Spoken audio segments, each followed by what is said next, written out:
Hello guys! Welcome dito sa aking channel, Air Signs, Gemini, Libra, and Aquarius. Welcome! Alamin natin kung ano ang messages, vibration, gabay, energy para sa inyong lahat. General reading, pwede kang makaresonate. Gamitin mo ang iyong intuition sa panonood. Air Signs, Gemini, Libra, and Aquarius. Air Signs, Gemini, Libra, and Aquarius.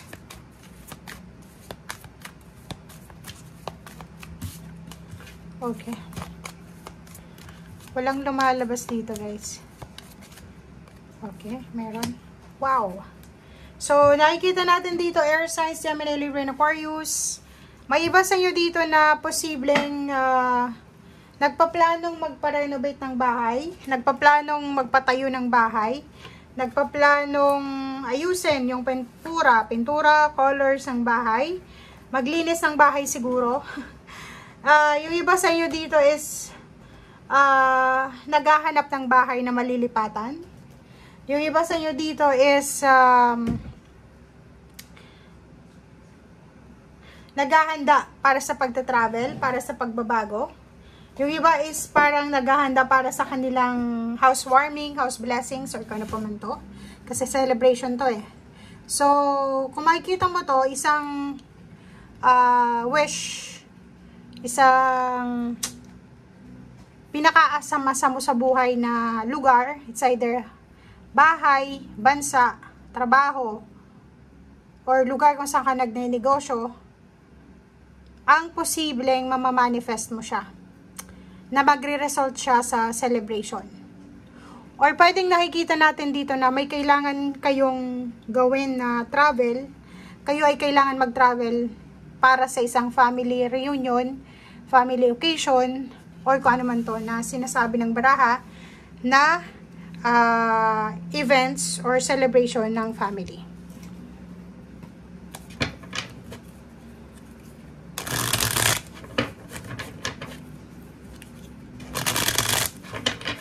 Or pwedeng sa araw na ito, nag-i-empake ka, nagtutupi ka ng mga gamit mo, naglilinis ka, nagde-declutter ka, parang ganyan.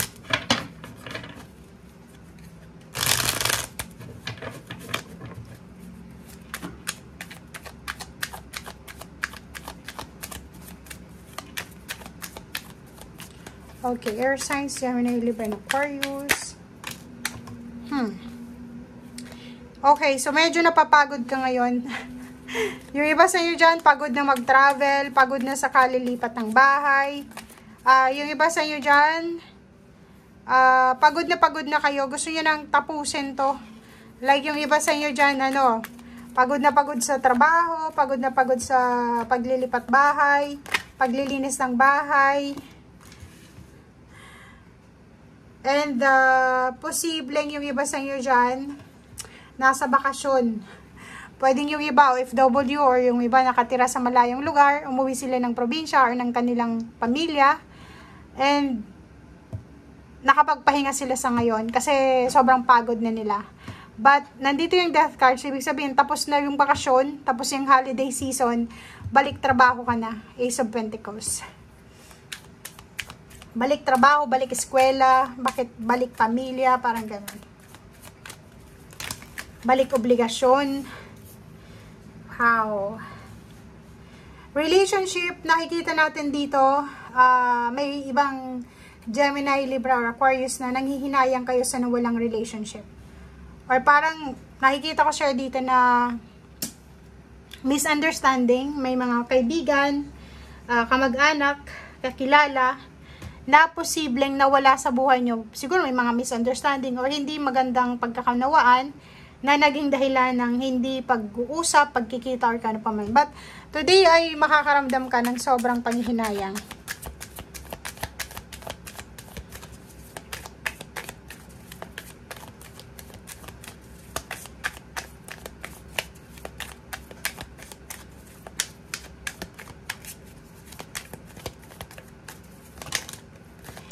Okay. But nandito na yung Nine of Swords na reverse. So ibig sabihin, tapos na yung mga sleepless nights mo.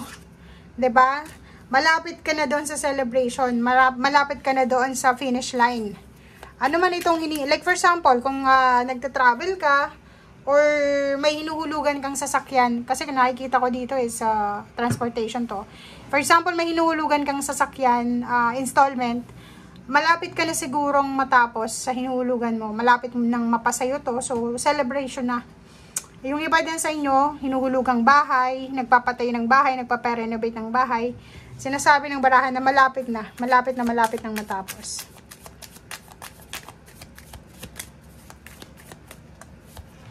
Okay, Wheel of Fortune, galing.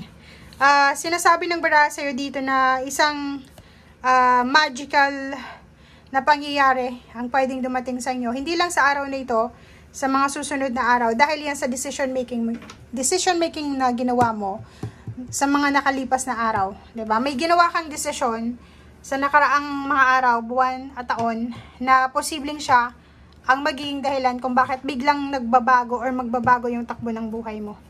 Like for example, naging matipid ka sa usaping salapi. Siguro ngayon, may kailangan kang pera, meron kang konting pera na madudukot. Parang ganon. So, yung decision making natin, sinasabi ng baraha, yung mga ginagawa natin sa buhay, siya yung posibleng magpabago ng ating buhay din. So, if ever na hindi ito yung past, pwedeng current situation to, sinasabi ng barahan na kung gusto mong magbago yung buhay mo, financial and emotional, ngayon ka na mismo magdesisyon, gumalaw.